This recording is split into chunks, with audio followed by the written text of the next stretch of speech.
Hello, good evening to you. The Scottish Labour leader Richard Leonard has said his party's mission is to fundamentally change the economy. In his keynote address to the party's conference in Dundee, Mr Leonard also said Labour should keep its Brexit options open. Here's our political correspondent Glenn Campbell. In his first conference address as leader of Scotland's third-placed party, Richard Leonard said he wanted to become First Minister. Conference, I am up for the job. And why does he want power? Our party's mission, under my leadership, is not simply to secure a fair redistribution of wealth from the existing economic system. It is to fundamentally change the existing economic system. A Labour government, he said, would take ScotRail into public ownership, refuse to sign new private finance deals and prioritise council house building. In opposition, he said Labour would push for rent control laws. But what about the single biggest issue in British politics? Brexit. We have to accept the result of that referendum. Richard Leonard wants Labour to keep its Brexit options open. But his UK leader has effectively closed down the option of staying in the European single market. Some in this party refuse to accept Mr Corbyn's argument that single market rules might prevent Labour pursuing socialist policies. If we want to be in a position to deliver on our radical anti-austerity manifesto, we simply can't afford a multi-billion-pound hit to our economy. EU harmony is elusive in the Scottish Labour Party. Ken Campbell reporting, Scotland, Dundee. Postal workers in East Central Scotland are being asked to vote for industrial action after they were told their wages would be docked or they would lose annual leave for failing to go to work during the red weather warning. Royal Mail said they have an adverse weather policy and workers who can't get to work can use their annual leave, make up the time or take unpaid time off, but have said they will look freshly at circumstances when the weather is extreme. In rugby's Six Nations, Scotland lost to Ireland by 28 points to 8 in Dublin, but Scotland missed some good chances to score more, as Jane Lewis reports. Scotland in Dublin,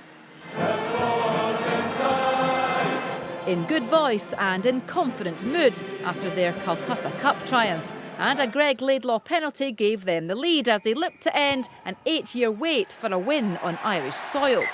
A head knock to Ryan Wilson forced Scotland into making early personnel changes. And although their momentum wasn't disrupted too much, a loose Peter Horne pass handed Ireland their opening try. The ball has been given away. Jacob Stockdale with the interception and an easy run-in. And Stockdale was at it again as half-time approached. More to do this time, but he couldn't be stopped. A Conor Murray try early in the second half, and Ireland looked to be cruising, but Scotland hit back minutes later, and a terrific finish by Blair Kinghorn for his first international try. Scotland saw further opportunities missed. Ireland, on the other hand, were clinical, and a bonus point try sealed a well-deserved win.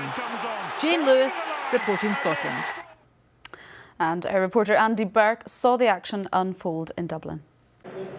Well, the big question coming into this match was, could Scotland replicate the sort of performance they gave against England at Murrayfield away from home? As it was, they found this Ireland side just too powerful, and the winning formula away from home in this competition continues to elude Scotland. In the last 3 Six Nations games away, they lost heavily at Twickenham last year, they lost heavily in Cardiff to start the campaign this time around, and again here in Dublin today. So while Gregor Townsend's men are certainly progressing as a side, today was just a reminder that they've still got some way to go to become the finished article.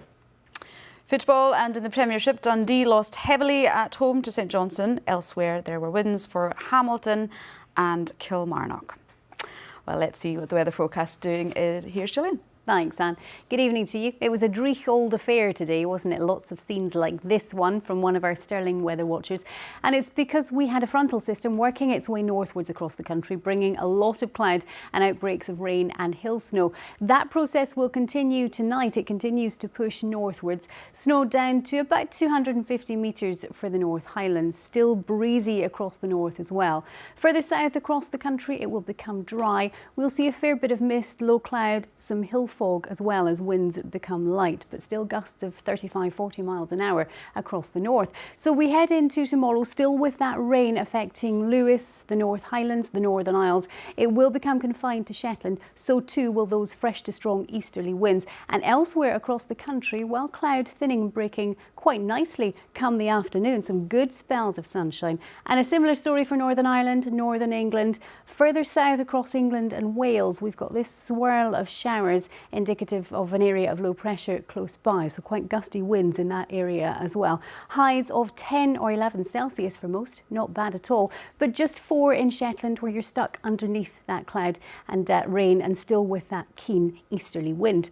And as we head into Monday, there's that area of low pressure sitting to the southwest of the UK, bringing more showers for England and Wales on Monday. But north of the border, yes, we'll have a lot of cloud, but it will be mainly dry, just some showery rain in the northwest later on. That's the forecast. Anne. Thanks very much for that, Gillian. And that's all from Reporting Scotland for now. Our next update is tomorrow night. Until then, from everyone here, enjoy your evening. Bye-bye.